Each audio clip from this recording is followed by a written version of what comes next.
আমাদের ২৪শে জুলাই যোদ্ধা সাহসী বীর হাসনাত আবদুল্লাহ ভাই তিনি কি বলেন এই যে গতকালকে রুমিন ফারহানা ও তার বাহিনীদের নিয়ে এনসিপির একজন বড় শীর্ষ নেতাকে যে আক্রমণ করা হয়েছে, এই আক্রমণ নিয়ে তিনি প্রেস মিটিং এ কি বলেন একটু শুনুন।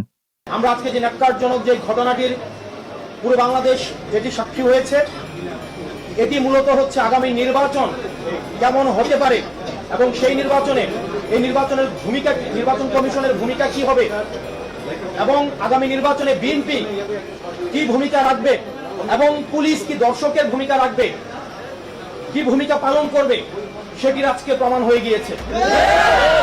আপনারা দেখেছেন কিভাবে বিএনপির একজন নেত্রী বলছেন আমরা চাইলে এখানে গুন্ডা নিয়ে আসতে পারতাম, অর্থাৎ গুন্ডার পৃষ্ঠপোষকতা ওনারা দিয়ে আসছেন। আমরা দেখছি নির্বাচন কমিশনের বাইরে লাঠি সুটা নিয়ে মহড়া দিচ্ছে।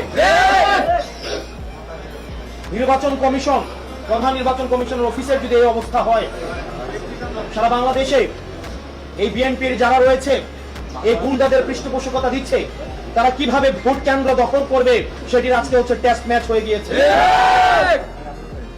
এবং এইসব নেতাকর্মী বাংলাদেশে কিভাবে, হাসিনার সময় আমরা বলতে শুনেছি, হাসিনা বলতো 20টা হুন্ডা 10টা গুন্ডা নির্বাচন ঠান্ডা।